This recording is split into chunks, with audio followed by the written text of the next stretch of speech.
오순절 후 23번째 주일이며 추수감사절에 하나님 우리 아버지와 주 예수님으로부터 은혜와 평강이 여러분들에게 가득하기를 주님의 이름으로 축복합니다.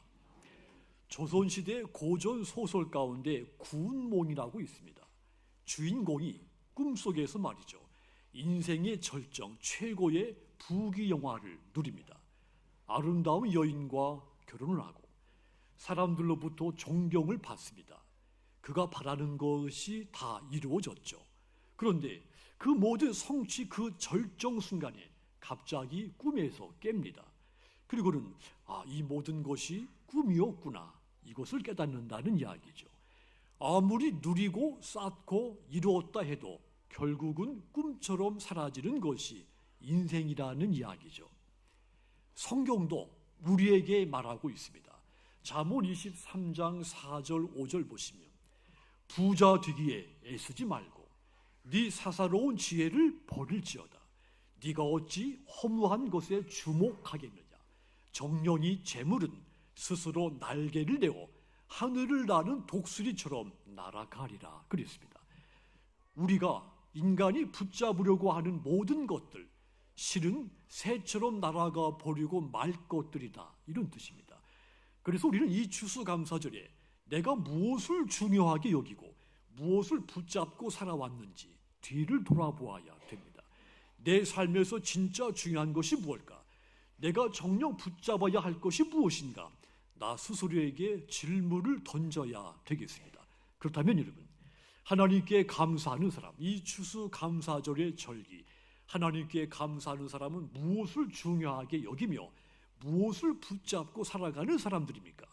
감사하는 사람은 성령을 위하여 심는 사람들입니다. 그러니까 이 감사하는 사람은 성령을 위해 심는 것을 중요하게 여기고 그 일을 힘쓴다는 이야기입니다. 바울은 갈라디아서 6장에 보면, 육체를 위하여 심는 자는 육체로부터 썩어질 것을 거두고 성령을 위하여 심는 자는 성령으로부터 영생을 거둘 것이다 그랬습니다.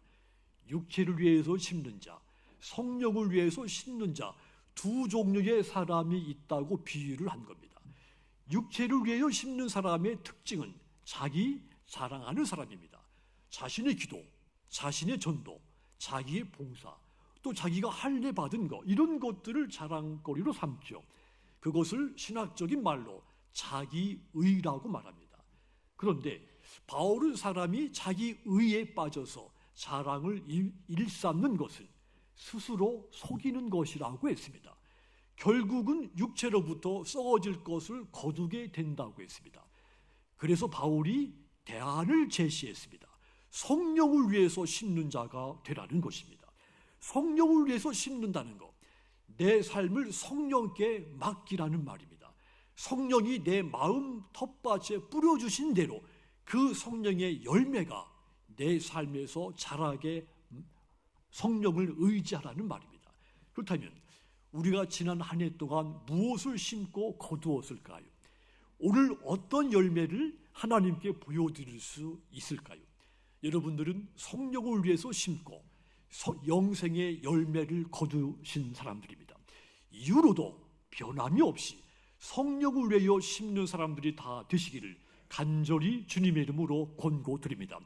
그리하여 이 추수감사절 절기, 성령의 열매를 아름답고 풍성하게 거두어서 내 삶이 감사로 넘치게 되기를 주님의 이름으로 축복합니다. 또한 감사하는 사람은 자기의 이름이 하늘에 기록된 것을 기뻐하는 사람들입니다. 다시 말하면 자기 이름이 하늘에 기록되는 것을 기뻐하는 사람, 이름이 하늘에 기록되는 것, 이것을 인생에서 가장 중요하게 생각하고 그것에 감사하며 사는 사람, 그가 감사의 사람이라는 뜻입니다. 예수님께서 70인의 제자들을 둘씩 짝을 져서 아픈 사람을 고치고 귀신을 쫓아내라고 파송을 시켰습니다. 그때 이 제자들의 마음이 어떠했을까요? 설렘도 있었겠지만 동시에 우리가 과연 이 일을 해낼 수 있을까? 아픈 사람을 고치고 귀신을 쫓아낼 수 있을까? 두려움도 있었을 겁니다. 그런데 이렇게 두렵고 떨리는 마음으로 이제 파송돼 나갔던 제자들 다시 돌아올 때 기쁨에 가득 차서 돌아왔습니다. 누가복음 10장 17절 보시면 70인이 기뻐하며 돌아와 이르되 주여 주의 이름이면 귀신들도 우리에게 항복하더이다. 제자들이 마치 어린아이같이 의기양양해서 주님 귀신들도 우리에게 항복을 했습니다. 제자들은 마치 자기들이 이 일을 성취해낸 것같이 기뻐하고 감격한 것입니다. 제자들의 이런 모습, 주님이 보았을 때 얼마나 성숙하지 못한 모습이었습니까? 그 모습을 주님은 안타깝게 보셨습니다. 그럼에도 이 예수님은 제자들에게 고개를 끄덕여 주셨죠. 누가복음 10장 18절 19절 보시면 예수께서 이르시되 사탄이 하늘로부터 번개같이 떨어지는 것을 내가 보았노라. 내가 너희에게 뱀과 전갈을 밟으며 원수의 모든 능력을 제어할 권능을 주었으니 너희를 해칠 자가 결코 없으리라. 그래 잘했다. 내가 너희들에게 권능을 줬으니 어느 누구도 너희들을 해치지 못할 것이다. 제자들을 인정해주고 그들에게 한껏 용기를 불어넣어 준 겁니다. 그리고 나서 예수님이 제자들에게 정말 하려고 하는 말씀 하나를 덧붙여 줬습니다. 그게 중심 주제입니다. 누가복음 10장 20절입니다. 20절 같이 읽겠습니다. 그러나 귀신들이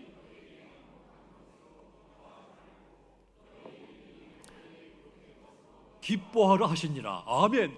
귀신들이 항복하는 것보다 더 중요한 것이 있다 했습니다.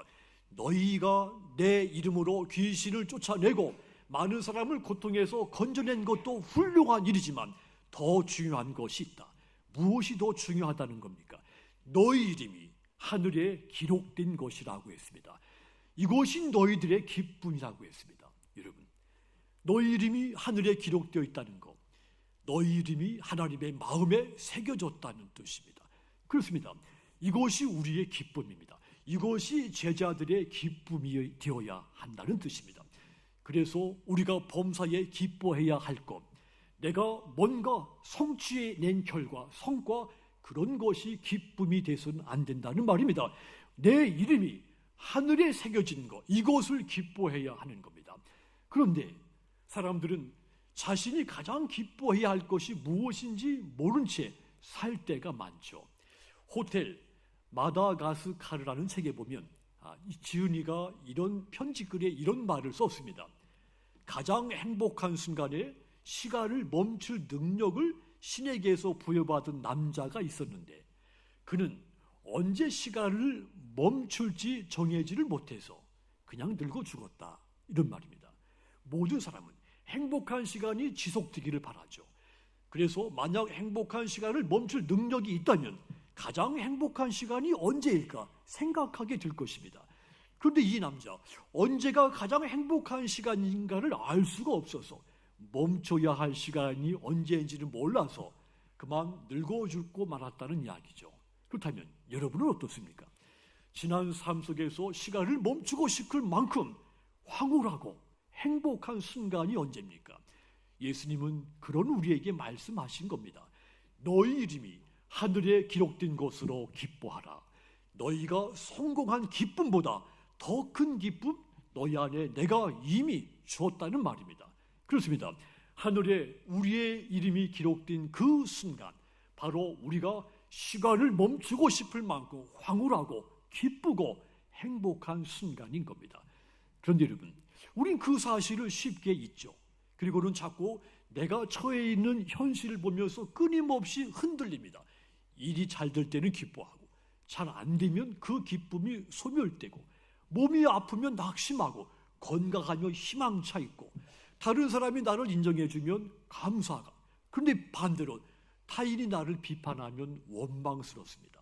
하지만 여러분, 기쁨의 근원을 구원해 두는 사람은 자신이 어떤 형편에 처했든지 흔들리지 않습니다. 왜냐하면 내 건강은 약해졌지만 나의 구원은 변하지 않기 때문입니다. 내 삶의 형편은 흔들리지만 나의 구원은 흔들리지 않고 다른 사람의 말은 끊임없이 바뀌지만 나의 구원은 바뀌지 않기 때문입니다. 그러므로 여러분, 오늘 그 어떤 성취 또 결과보다도 먼저 내 이름이 하나님의 마음에 새겨진 것, 이것을 기뻐하시기를 주님의 이름으로 부탁드립니다. 그리하여 이 추수감사절 절기, 여러분들의 감사가 가장 기쁘고 행복한 사람의 감사가 되기를 주님의 이름으로 축복합니다.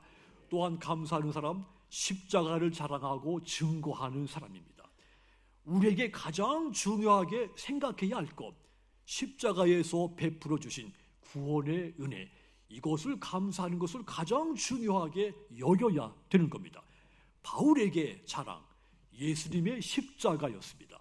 바울 편지에 보면 그 사실이 잘 녹아들어 있죠.